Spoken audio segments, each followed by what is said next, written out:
The huge alien ship appeared in Earth's orbit without warning.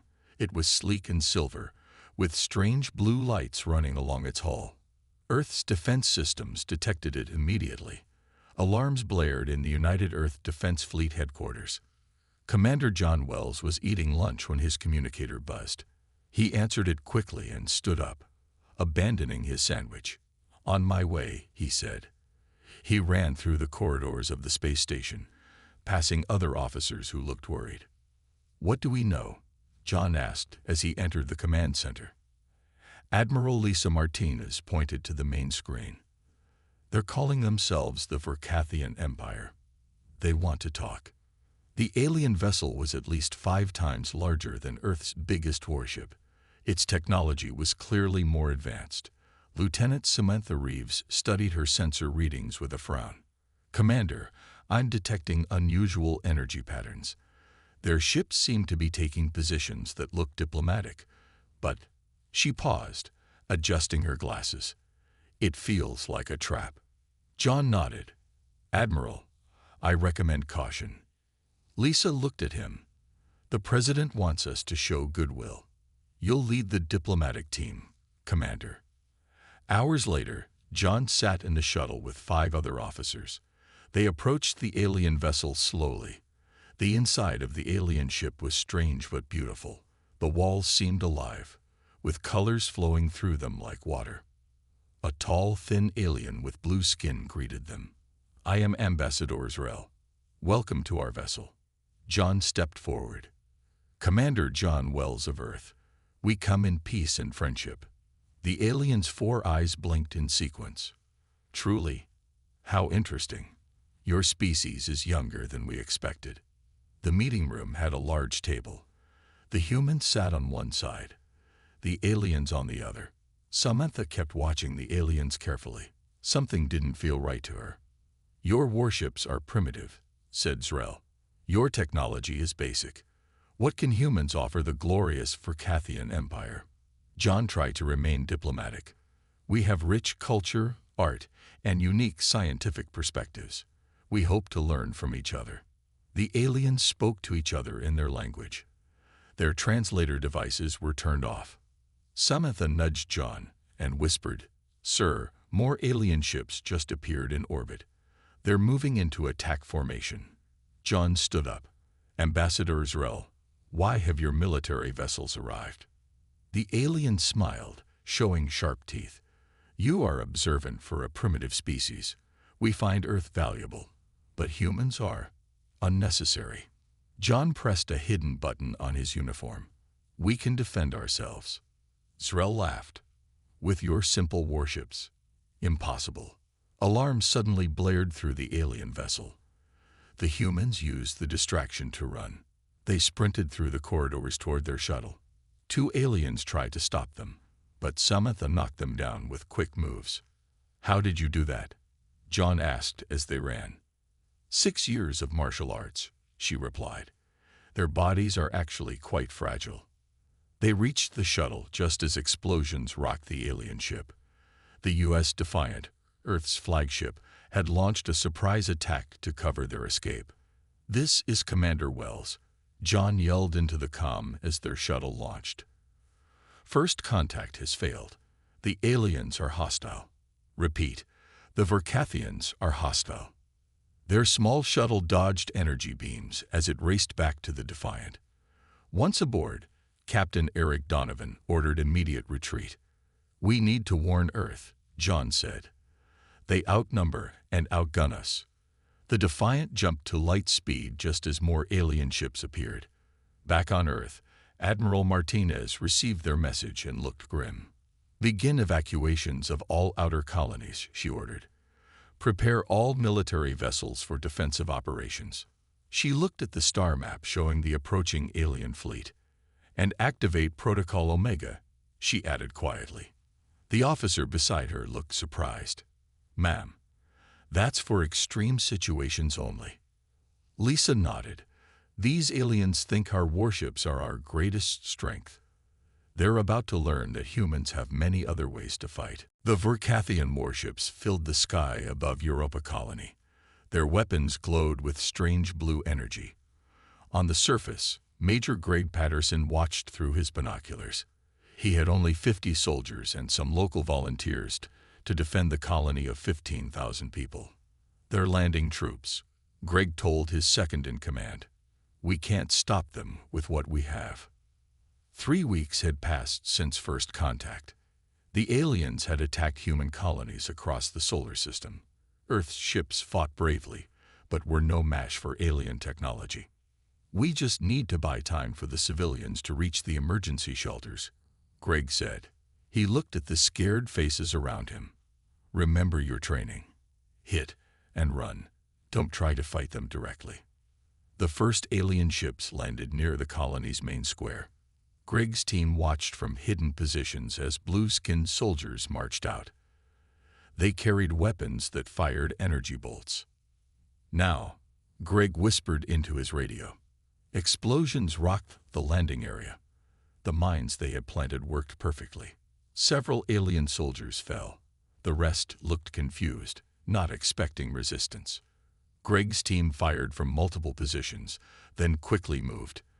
The aliens shot back, but hit only empty buildings. This pattern repeated for hours.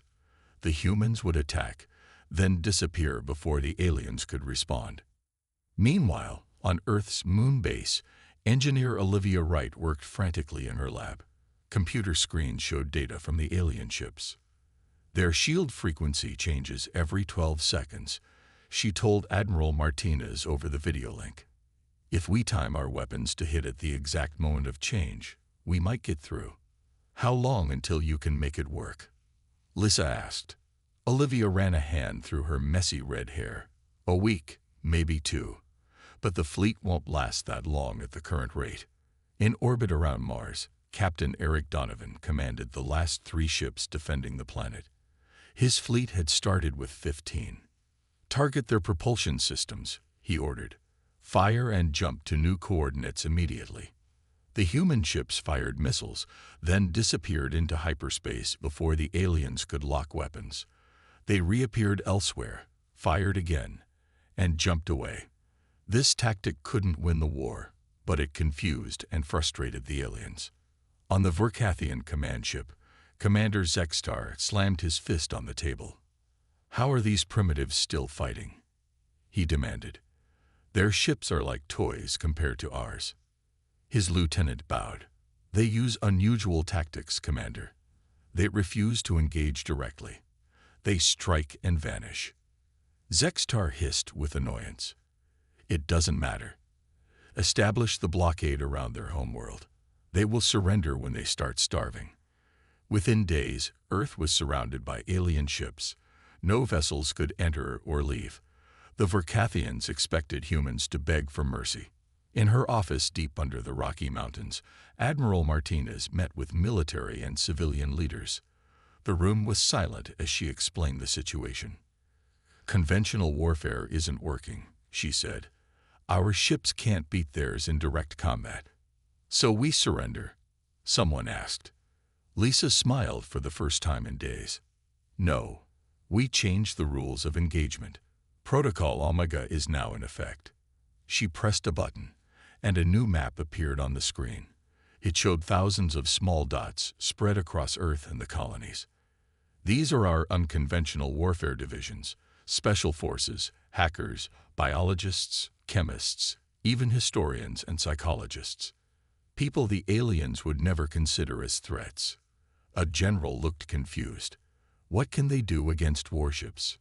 Warships aren't everything, Lisa said. The aliens think technology alone wins wars. Let's teach them otherwise. Back at Europa Colony, Greg's forces had retreated to underground tunnels.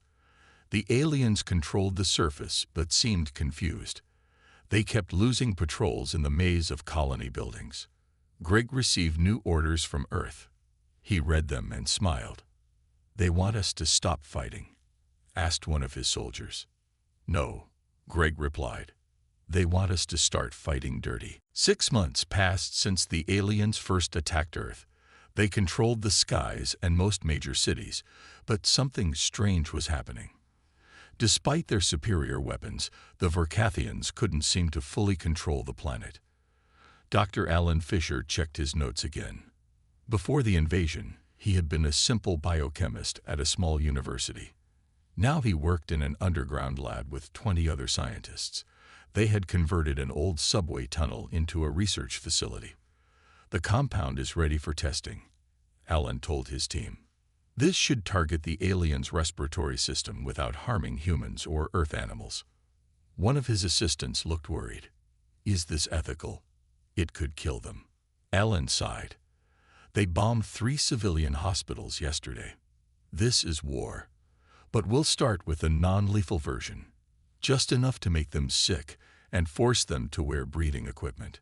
Across the country, Colonel Natalie Summers trained another group of civilians. They met in the basement of an abandoned shopping mall. 20 ordinary people, teachers, plumbers, office workers, learned how to become resistance fighters. Remember, you don't need to win battles, Natalie explained. You just need to make their occupation so difficult that it's not worth staying. She showed them how to make simple traps from household items, how to communicate without using electronics, and how to gather intelligence without being noticed. The aliens expect us to act like soldiers, she said. So don't. Act like civilians, but very annoying ones. In orbit, the Verkathian supply ships brought food and equipment to their forces on Earth. Commander Zextar reviewed the latest reports with growing frustration. We control their orbital defenses, their satellites, their major military bases, he said. Why are we still losing troops every day? His lieutenant displayed a map showing supply routes. We can't figure out how they're moving resources, Commander. We destroy 1 underground route, and 3 more appear. Their supply lines don't make sense. They're primitives. Zextar shouted. How are they doing this? We may have underestimated them, the lieutenant suggested quietly. Near what used to be Chicago, Marine Sergeant Kyle Bennett and his squad moved through sewers. They had spent weeks mapping the tunnels under the alien communication relay. Everyone clear on the plan? Kyle asked. His 5 squad members nodded. We go in, copy their data, plant the device Olivia made, and get out. No heroics. They emerged from a maintenance tunnel directly under the facility. The aliens had built their relay on top of an old human building, never checking what was beneath it. Kyle's tech specialist, a young woman who had been a computer programmer before the war, connected to the alien system. She downloaded their communications while Kyle's team planted devices around the structure. Got it, she whispered after a few minutes. All their command codes and patrol schedules. They slipped away as quietly as they had come. The aliens wouldn't discover the breach for days. At the main Verkathian headquarters on Earth, the alien governor complained to his staff. I was promised this would be simple, he said. Their military is defeated. Why do we need more troops? Why do supplies keep disappearing? Why do our soldiers keep dying from mysterious illnesses? No one had good answers. The humans weren't fighting like any species they had conquered before. In her underground command center, Admiral Martinez received reports from resistance cells worldwide. She marked successful operations on her map. Small victories were adding up. The aliens expected us to surrender when they destroy our warships, she told her staff. They don't understand humans at all. A communications officer rushed in with a new report. Admiral, Dr. Fisher's compound works. Alien troops in 3 sectors are now wearing full environmental suits. It's slowing them down considerably. Lisa smiled. Good. And Colonel Summers' civilian training program. Over 5,000 ordinary people are now causing trouble behind enemy lines. The Admiral nodded with satisfaction. The Verkathians thought war was about ships and weapons. They're learning that humans can turn anything into a weapon, even their own bodies, even their kitchens, even their knowledge of history. The Verkathian soldier stared at his communication device in confusion. The message from his commander told him to abandon his post and report to base immediately. He looked at his squad members, who had received the same order. They left their checkpoint and hurried back to their base. When they arrived, their actual commander was furious. "Why did you leave your posts? I gave no such order." But the soldiers had seen the orders on their devices, complete with proper authorization codes. Diane Rodriguez watched this scene through binoculars from a nearby hill. She smiled and spoke into her radio. "Phase 1 complete. The checkpoint is empty." Diane had been a marketing executive before the war. Now she led a team of psychological operations specialists. They used their understanding of fear, doubt, and confusion as weapons against the aliens. "Move in and place the packages," she instructed her team. 3 civilians, looking harmless, walked past the abandoned checkpoint. They dropped small devices that would broadcast false messages to any alien who came within range. The aliens would start doubting every order they received. In a basement 50 miles away, Kevin Peters typed rapidly on his computer. Before the invasion, he had been a cybersecurity specialist. Now he used those skills against the Verkathians. "Their network security is advanced," he told his team, but they never expected humans to understand their technology so quickly. Kevin had spent months studying captured alien devices. Now he could send fake orders, create phantom human forces on alien scanners, and make their targeting systems malfunction at critical moments. "They rely too much on their tech," Kevin said. "They don't have backup plans when systems fail." On the Verkathian command ship, Commander Zextar received disturbing reports. "What do you mean the prisoners escaped?" he demanded. "The facility was designed to be escape-proof." The officer looked uncomfortable. "They used the ventilation system. The design specifications didn't account for how small and flexible humans can be, and they somehow turned cleaning supplies into tools." Zextar slammed his fist on the table. "This is the 12th escape this month. How are they doing this with such primitive technology?" Meanwhile, aboard a smaller alien vessel, 2 Verkathian soldiers discussed their fears. "They watch us all the time," one said quietly. "I can feel their eyes on me, even when scans show no humans nearby." "Yesterday, my patrol found messages written for us in our own language," the other replied. "How did they learn it so quickly? And how did they know our names?" "I heard humans can survive for days without sleep, and they can eat almost anything," the first one whispered. "Is that true?" "I don't know, but my commander disappeared for 3 hours yesterday. When he returned, he seemed different. He keeps checking over his shoulder now." The Verkathian High Command sent orders for more troops to be dispatched to Earth. What was supposed to be a simple occupation had turned into a nightmare. Their soldiers were experiencing high levels of stress and paranoia. In a hidden facility near what used to be Boston, human scientists examined captured alien technology. They found ways to improve their own devices faster than the aliens could develop countermeasures. Admiral Martinez received the weekly reports from all resistance cells. The news was encouraging. "The aliens are increasing their troop numbers, but it's not helping them," she told her officers. "Their soldiers are afraid and confused. They don't understand what they're fighting against."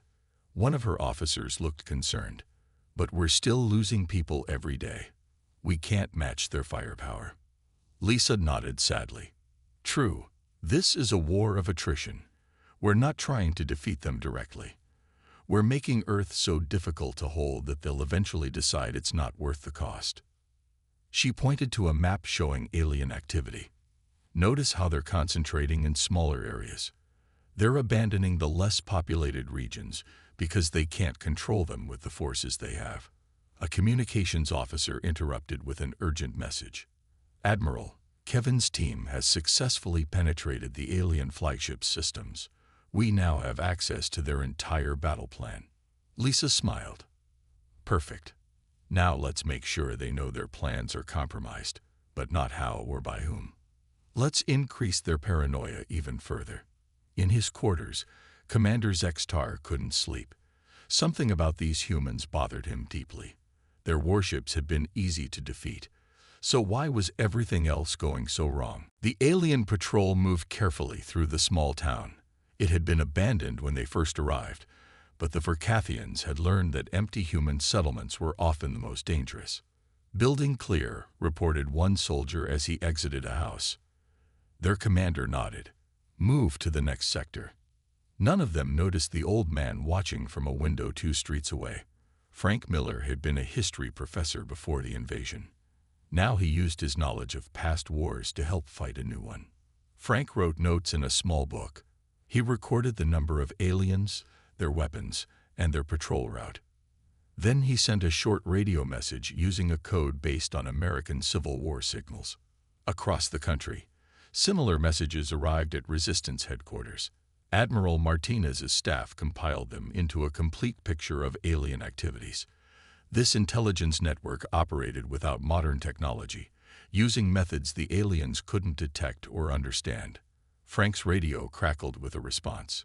"Package ready for delivery. Await signal." In another part of the country, Michelle Johnson worked in her greenhouse. Before the war, she had been a farmer. Now she grew plants that produced chemicals useful against the aliens. "This batch is ready," she told her assistant. "The compound breaks down the seals in their environmental suits within hours."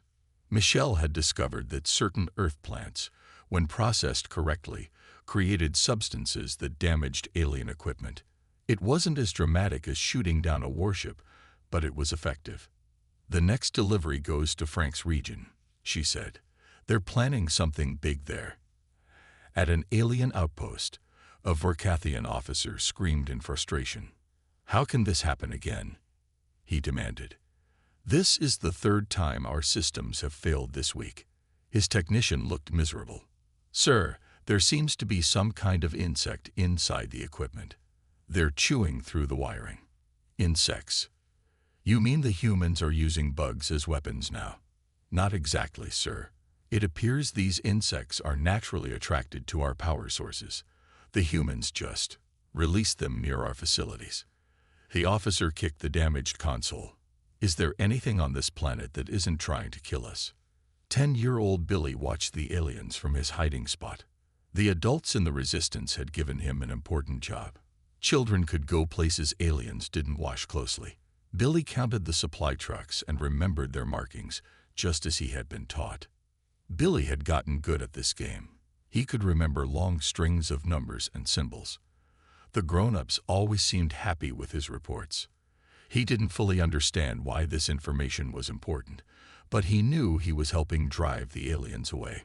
When he finished counting, Billy slipped away through a drainage pipe too small for the aliens to follow. He had mapped dozens of these child-sized passages throughout the occupied town. In her command center, Admiral Martinez met with her science team. "The aliens are struggling with Earth's environment," said one scientist.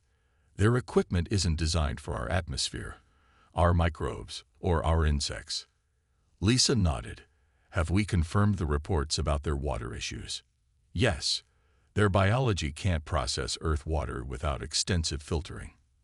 Every time we contaminate their water supplies, they have to bring in more purification equipment."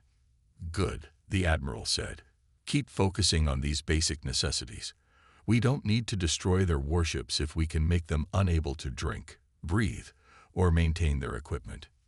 In orbit, Commander Zextar received the latest casualty reports. The numbers were shocking. "This can't be right," he said. "More troops died from equipment failures and illness than from direct human attacks." His lieutenant confirmed it. "Yes, Commander. The environment itself seems hostile. Even our most advanced technology keeps failing in unexpected ways." "And the humans?" Zextar asked. "How do they survive in these conditions?" "They've evolved here, sir. They're adapted to this world in ways we're not, and they're using that advantage against us." Zextar stared at the blue planet below. He had conquered 12 worlds before this one. None had been so difficult. "We expected their warships to be their primary defense," he said quietly. "We destroyed those easily. But now—" His lieutenant finished the thought. "Now we're fighting against farmers, children, insects, and microbes. And we're losing." 2 years after the invasion began, something unprecedented happened on a Verkathian patrol ship. The soldiers refused to go outside. "We will not patrol Sector 7, the squad leader told his commander. 3 teams have disappeared there this month. The commander's 4 eyes widened in shock. "This is mutiny. You'll be executed for this. Better to die quickly than suffer whatever the humans do to their prisoners," another soldier said. The others nodded in agreement. Similar scenes played out across Earth as alien troops became too afraid to enter certain areas. Some claimed to hear whispers in empty rooms. Others reported seeing human shapes that disappeared when approached. Many suffered from mysterious illnesses that their medical technology couldn't cure. On the Vorkathian flagship, a different kind of rebellion was brewing. Kretil, an alien anthropologist, prepared to present his findings to the High Command. His hand shook as he organized his notes. What he had discovered would not be welcomed. Humans evolved as persistence predators, Kretil explained to the gathered leaders. They hunted by chasing prey until it collapsed from exhaustion. This makes them uniquely suited for prolonged conflict. Commander Zextar frowned. "What does this mean for our occupation?" "It means they will not give up," Kretil said simply. "Ever. No matter how long it takes or how much they suffer, they will continue to resist. It is literally in their biology." The room fell silent as the implications sank in. In an occupied city, humans had developed new ways to communicate. They used references to Earth movies, books, and history that the aliens couldn't understand despite having perfect translation technology. "We're going to Oz tomorrow," one resistance member would say, meaning they planned to attack a green-colored alien facility.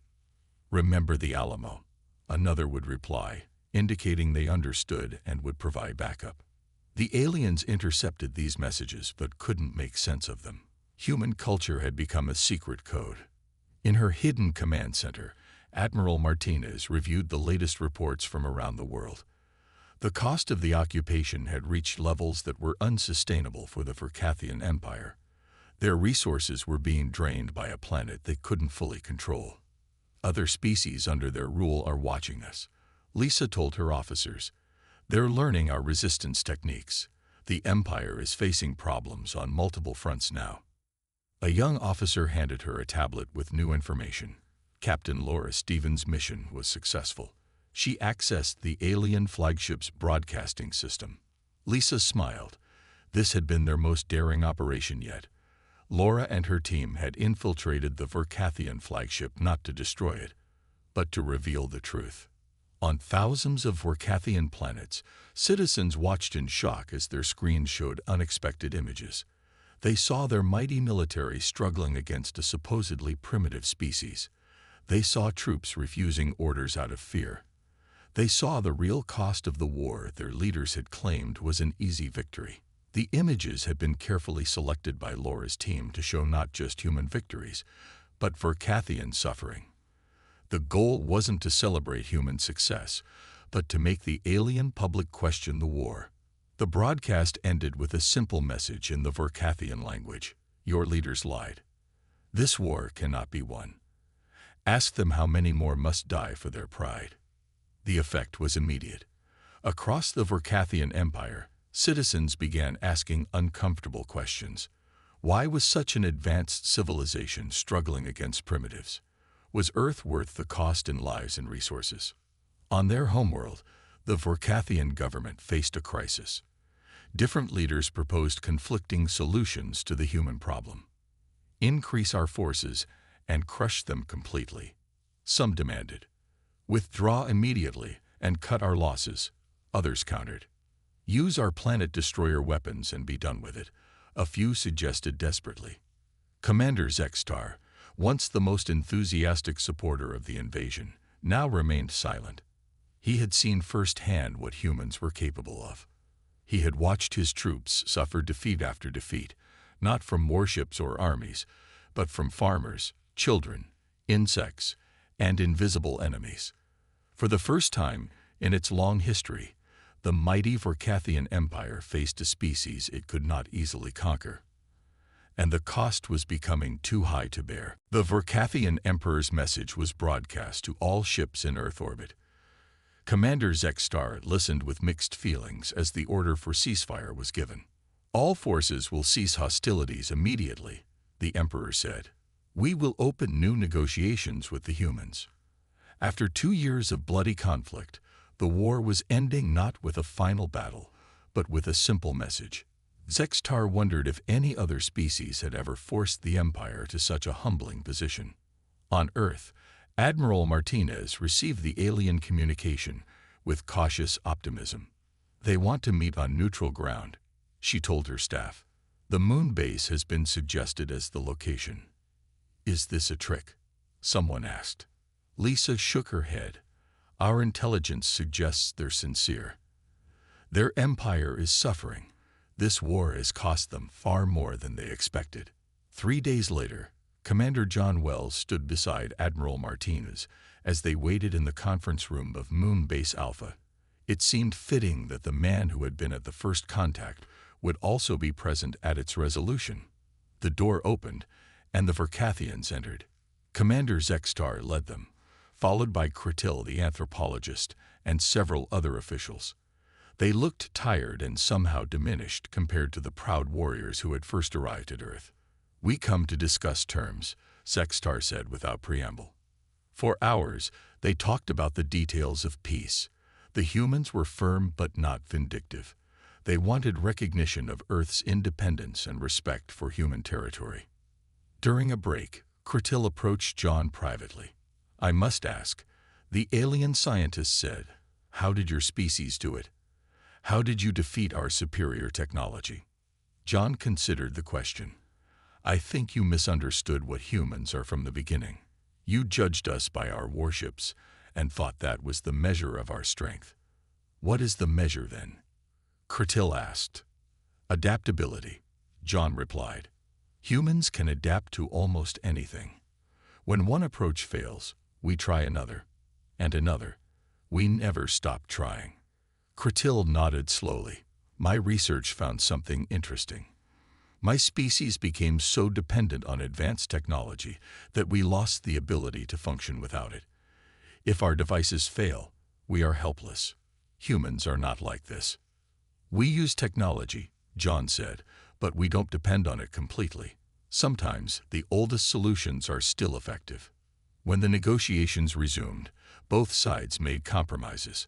The final agreement included technology exchange, but maintained Earth's independence. The Verkathians would withdraw their forces over the next month. As the aliens prepared to leave, Zexstar made a surprising admission to Admiral Martinez. We have conquered 12 worlds before yours, he said. None gave us such difficulty. The Emperor has created a new classification for humans in our database. What classification? Lisa asked. Deceptively advanced. Combat capability not proportional to technological development, Zexstar said. It is a warning to any who might consider attacking Earth in the future. A week later, Lisa stood at a window watching alien ships departing Earth orbit. John joined her. What are you thinking about? He asked. How strange this all is, she replied. They came expecting an easy victory, because our warships were inferior to theirs. They never understood that humanity's strength was never about our ships. John nodded. We survived because of farmers who understood chemistry, children who could gather intelligence, historians who remembered old tactics, and ordinary people who refused to give up. The aliens thought war was about technology, Lisa said. We taught them it's really about determination and adaptability. Outside, more Verkathian ships moved away from Earth. Their massive warships that had once seemed so terrifying now looked like just another failed attempt to conquer the human spirit.